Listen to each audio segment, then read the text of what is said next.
Hey, Facebook, welcome into Catching Up with Tommy Mac here on 1010XL.com and the Relevant app. Great to have you and great to be alive. Jag fans who came up with the chant, nice job. I like it. They tried not to air it, but, of course, Twitter is a wonderful thing, as is most social media at certain times. And in this case, it was good because you heard it. I can't say it here. I could say it if we were just on the Relevant app, but I'm not just on the Relevant app, of course. But good job by the fans. I got you to Facebook just in time. What's that? I got you to Facebook just in time. Yeah. Exactly. So, good. He deserves it. But the fans said, you sick blank. Yeah. You sick blank. Use your imagination. I call it Farvgenuvgen, if you want to go. Came up with that one a long time ago. Me and my oldest daughter. You sick truck. You sick Farvgenuvgen. Sounds good. But anyway, up front for me. So who's our starting five? It's Cam, no doubt.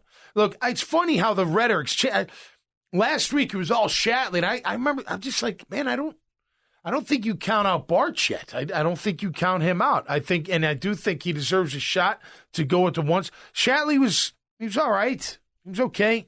I like Fortner. I think Shatley can play center, can play guard. He's going to be very valuable to this team, without a doubt. I want to see Barch with the number ones and just see what in a game and see what happens there. Fortner, Scherf, and then I guess it's Little. I don't know.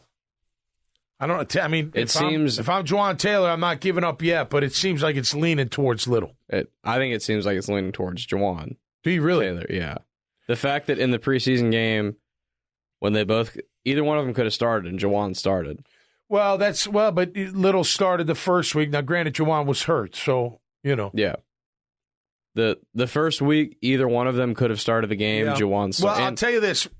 Walker he didn't take advantage of the time away. Also, Walker played more with the twos as well. Yeah. He played deeper into the game. Yeah. Which tells me they could be monitoring his injury as well. You know what I mean? Yeah, they could be like, all right, I only want you to have so many snaps. You're going with the ones. Let's see how you do. I don't know how he graded out. The offense did fine. It was all right. I think, I know everyone's chirping on, Trevor's got to get the ball out quicker. I did see a stat where his time was, slow, but he's just got to.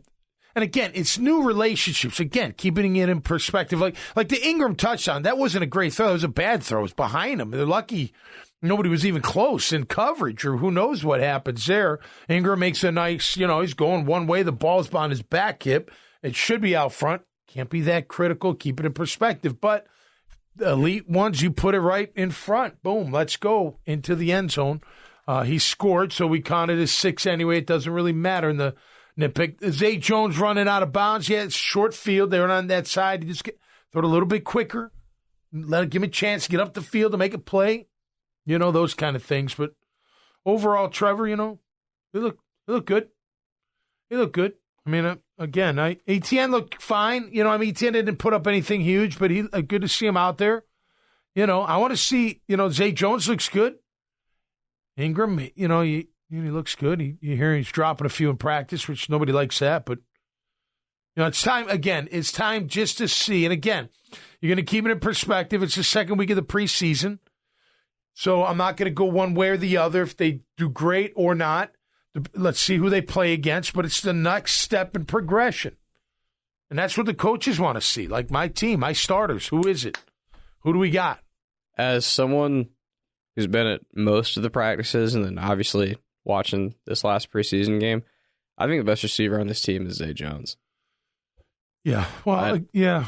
I know Kirk missed a couple of days with the rolled ankle and didn't get to play in the preseason game, so I know that's part of it. But where's Marvin Jones? Marvin, I don't hear his name at all. He's not even in practice. Nobody's even talking. He hasn't stuck out much in camp. I don't know. Yeah. Again, it's hard to really be able to really grade this team just on practice. It's hard. And even preseason, practice is just practice. It's not.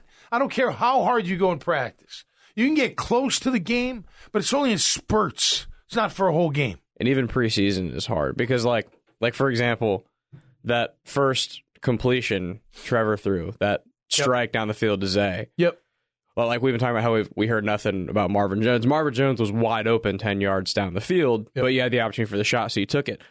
In a real game, maybe later on you run the same play. Yep. It's not there for Zay, and Marvin goes and gets 15. Right. And then you do it again, and Marvin gets 15. You know what I'm saying? Like, Opens there's a little bit up. of Right. So, right. In Marvin's defense, he is more of a possession, catch a lot of balls catches throughout last the game. year, though, man. I mean, he was very active. Just haven't heard anything. That's all I'm saying. I haven't heard anything. He's a catch a lot of balls over the course of a lot of time kind of guy, I think. Let's see it. But you're going to need You're him. right, though. I haven't heard it. I haven't seen a flash. I haven't seen a, wow, that was, what a catch. Or, I don't even hear anybody talking about him. Like it's all Zay Jones or Christian Kirk or Ingram. That's all you're hearing these days. Those three have been the big ones, especially Zay. I'm telling you, Zay Jones is all over the place. Yeah, he looks good. He had a play in practice yesterday. He caught a big one on the field. If they weren't tackling on the ground in this period, if they were, maybe he would have slipped the tackle, maybe not. I don't know. That's part of the reason it's hard to tell because you don't know if guys would have made somebody miss or not. At the end of the day, it's hard to tell because nobody's hitting a QB at all. That's true. So the QB's not worried about getting hit. He can stand there very comfortably and make throws all over the place, and he should make them because that's, again, it's practice. You should make throws when you have time and you're not getting hit and your guy is kind of open. Right. But I will say, when Zay caught the ball down the field, whoever was on him as a corner might have tackled him. But anyway, after that, he foot raced Rayshon Jenkins to the end zone. Yep. Cooked him. Good. Cooked him. Well, we know he's got speed. Wasn't even a contest. Yeah. He's got big time speed. Oh, big time. Right. So, but I'm excited about him. I am too. I'm glad he's here, but just keep in mind there's a reason that he was a free agent. Right. You're right. The same. He's got great speed, and it's great, and I'm looking forward to seeing what they can do. I'm looking forward to seeing Kirk. And look, if Zay Jones leads our team as a wide receiver, what a great pick. Right. Great pick. Awesome pick. Because don't even tell me out there, unless you're a fantasy footballer like a lot of you are, that you knew who Zay Jones was when we signed him. You looked him up. The only reason I knew who he was is because most people did. The only reason I knew who Zay Jones was because he had this video go viral on Twitter where he gets up weird. Have you seen this before? No. I'll show it to you after the podcast. Yeah, but it's like a thing that after he gets tackled, when he gets up, it looks like he's levitating. It's like a weird thing he does, but it went viral. The NFL posted a clip and it went crazy. That's the only reason I knew who Zay Jones was. I didn't know him because of football. I thought Dua Lipa only levitated. No? You didn't know I knew her, did you? I got girls. You know how it is. I am surprised you got to Dua Lipa. Yeah. All right. Also, let's wrap it up with the Jags. Or not wrap it up, but can they stop the run against the number one offense? That's what I want to see. Hamilton looked better, very physical. They shut the Browns down. So, yeah, want to see more of that. They'll get a chance, of course, against the Pittsburgh Steelers coming up this Saturday. Najee Harris, Chase Claypool, and Pat Freiermuth all returned to practice for the Steelers yesterday. Again, Miles Jack returns. Listen, man, I hope Miles Jack has a great rest of his career, wherever that may be. Pittsburgh, whatever. Doesn't mean I want him to have a great game against us, but I want him to have a great career. I always liked Miles as a player, without a doubt. I do want to take a quick lap around the NFL. Len Dawson in hospice. You old-timers know Len Dawson. You youngers don't. Go Google a picture of Len Dawson. He's the guy in the Chiefs uniform, number 16, smoking a heater. Actually, he's like this on the sideline back in the 60s and 70s.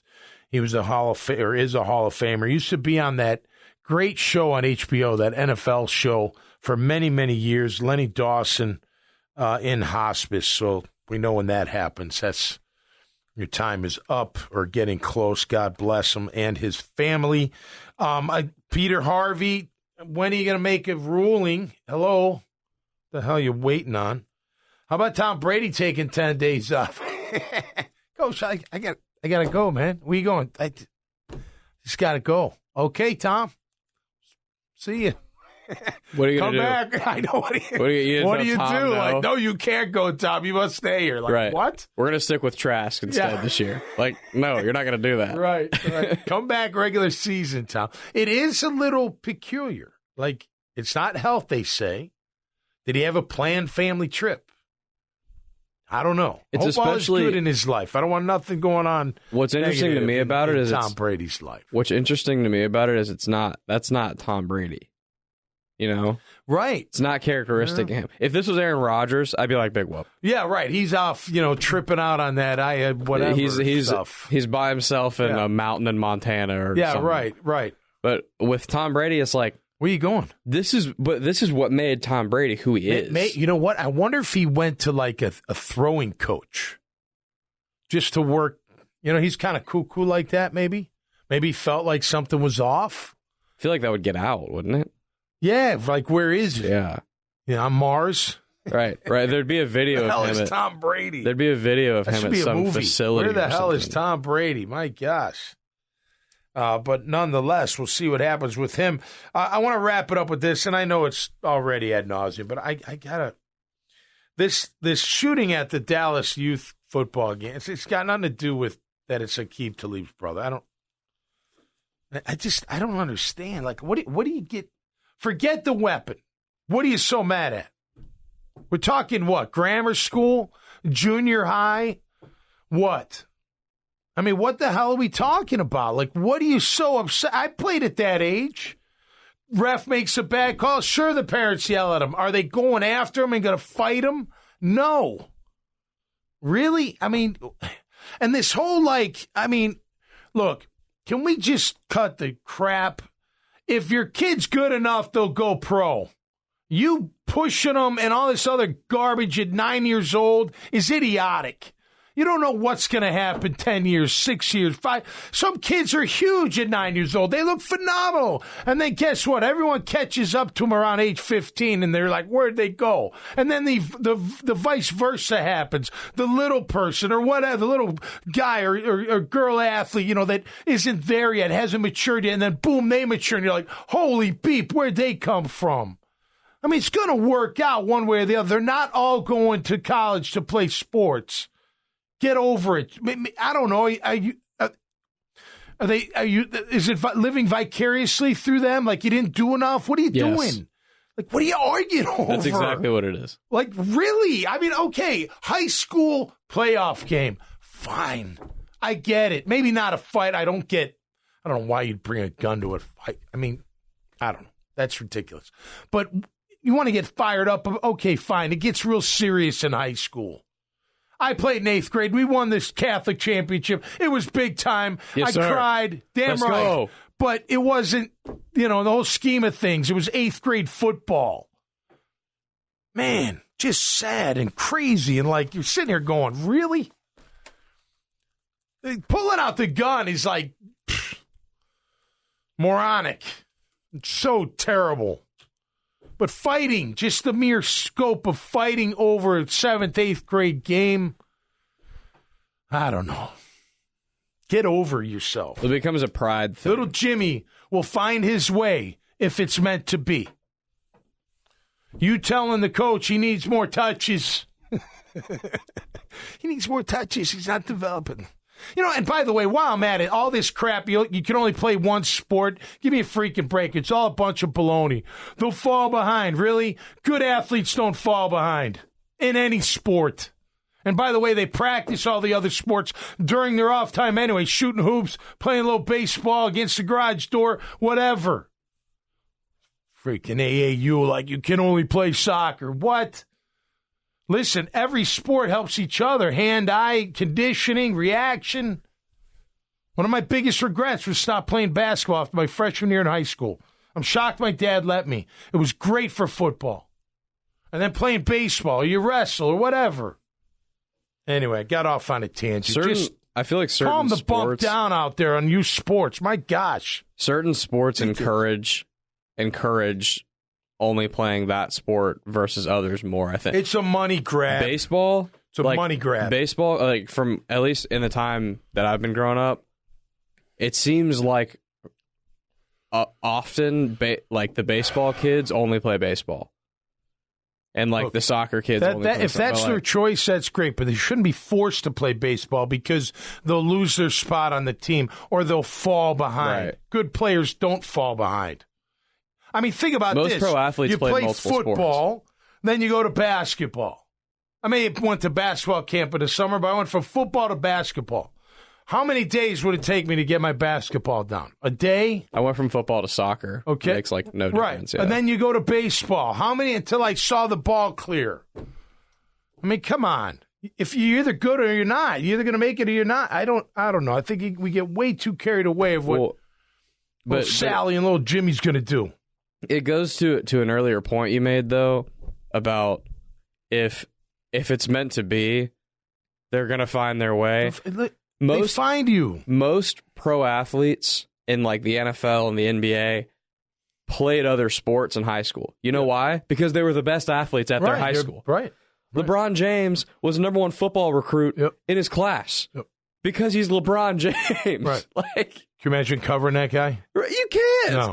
He's 6'8". No, right. With elite speed. It just seems like again, and in today's day and age, you have all this technology to get your child's videos out to everywhere, Huddle and whatever else they use, right? And training is more personalized than ever, too. And you got more training today than you ever do. Private training. I mean, it's unbelievable. It's all right there. I'll give you a perfect example. You cannot tell me that Kyler Murray doesn't have the arm he does because of baseball. I'm sure it helped him, without a doubt. Had to help. Because dudes like him that have been elite athletes with elite speed that play quarterback for a long time have just not had the arm to keep up. That's not the case with him. No, right. I know that they've had the studying issues and whatever, but he can throw the ball. Yeah. And that a lot of that's because of baseball. Yep. Look, I'm not the end-all, say-all, so sorry I went on a tangent there. It really bothers me that someone would get would get so mad at a youth football game that you want to fight them, number one, and two, that you would pull out a gun and shoot them. I mean, I don't give a crap where you're from. That's ridiculous. Over a kid's game. It's like getting in a fight in a parking lot with another fan, like just because they're wearing the other uniform. Really? That's so dumb, too. Like, I'm just going to beat this person up because they're on the other team. Now, if they're talking smack and stuff, it's different. But they mind their own business. Why would you even who cares? Anyway, all right, that's it for me. I got to go. I got to calm the bump down, man. Take a deep breath. It's all from the gut and all from the heart, man. I just want everyone to have a great life and enjoy life. It's too short to be so uptight about stuff and get so upset over small things like that you have a heart attack. You're dead. Boom. Ever since I turned 50, I think about it all the time. Like, you never know when your time's up. You never know. God knows when you're going, but you don't know. So take it easy. Take it slow. Until next time, all right? Peace and love out there. You've been listening to Catching Up with Tommy Mack here on 1010XL's podcast platform at 1010XL.com, on demand on their app, of course, on Facebook, and on the Relevant app, the group messaging app with live interactive podcasts. And go check it out at RELEVNT, no A at the end, Apple Store, Google Play, free download. Go see all the wonderful content, sports, all types of TV and entertainment, politics, markets, cannabis, technology, all you name it, it's all covered right there on the Relevant app. Until next time, stay safe and be cool out there. We'll see you right here on Catching Up with Tommy Mack. Peace.